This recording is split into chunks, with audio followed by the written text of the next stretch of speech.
Hello students, this is computation of mean deviation or average deviation from group data, right? So the formula for calculating average deviation is very simple. As we all know, from on group data it was only sigma d by n, right? Sigma d regardless divided by n. Whereas the average deviation, the formula is sigma f d regardless divided by n. Here sigma is equal to sum total of d means deviations of midpoints of class intervals from the mean.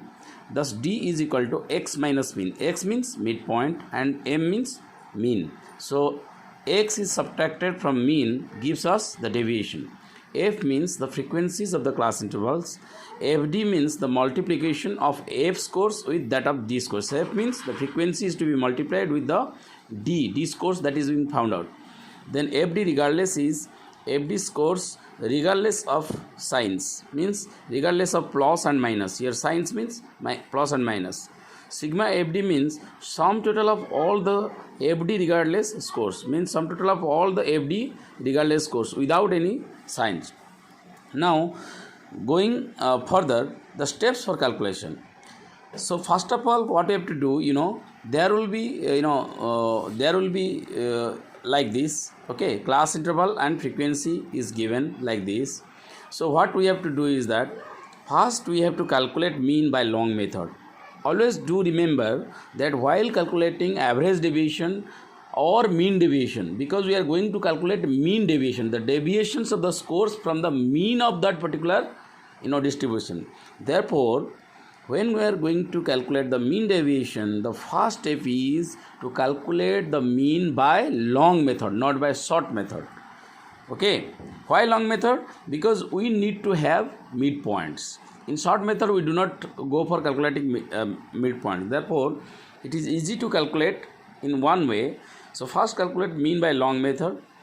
So when we are going to calculate the long method mean, we have to calculate the midpoints because that is required. We know that in long method, mean is equal to sigma fx divided by n, where x is the midpoint. Therefore, we have to calculate the midpoints.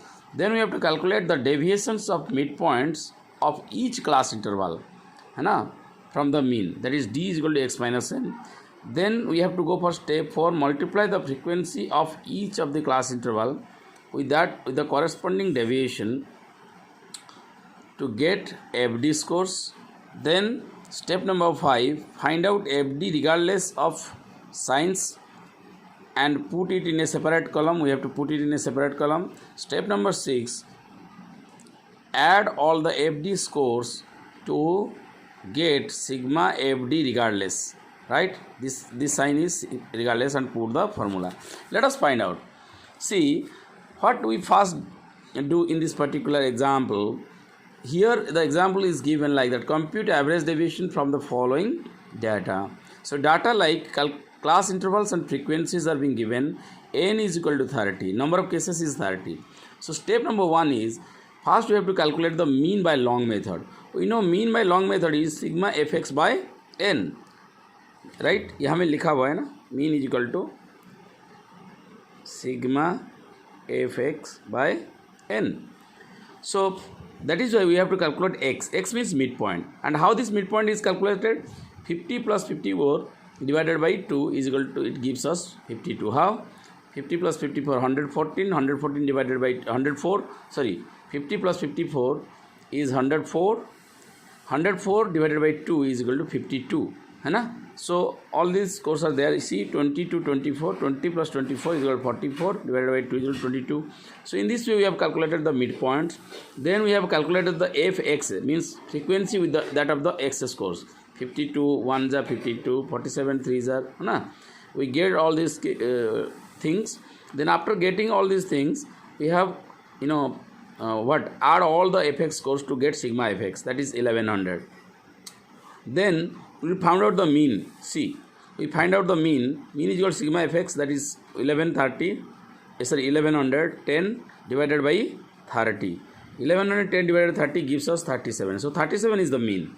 Now we have to calculate d. D means deviation of the mean from the midpoints of the class intervals. So we have that midpoints 52, our mean is 37. So 52 minus 37 gives us 15 plus 15.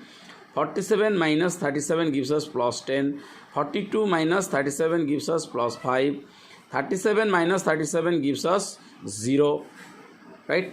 Because this is the midpoint and also mean is 37. Okay. Then 32 minus 37 gives us minus 5.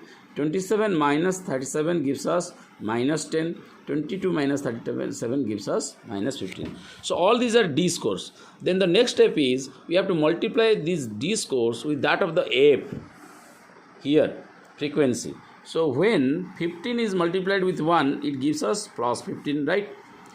Like that. But here when minus 5 is multiplied by 5, it gives us minus 25. It is being written. So first you have to write FD, then you make it FD regardless. Means we have to, these signs, plus and minus signs are to be completely negated, completely eradicated, right? So only plus symbols will be there. 15 plus 15 plus 30, even the minus symbols are to be made plus. And then we have to add all these scores. So after adding these scores, we get the sigma FD regardless comes as 150.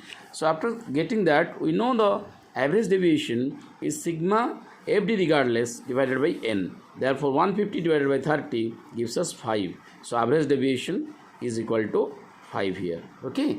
So it is very simple. Two things must be remembered. First thing, that mean should be calculated in long method by means of pointing out the midpoints of the class interval, each class interval. Second thing, this D is important. D means deviation, and this deviation is to be taken from the midpoints of the class interval. Midpoint minus mean is equal to deviation. Okay. So here the first deviation that came is अगर नीचे से देखेंगे 22 minus mean कितना 37 is equal to minus 15, right? In this way we have completed this. Any doubts if you have, please ask. If not, I'll give you a question. Thank you.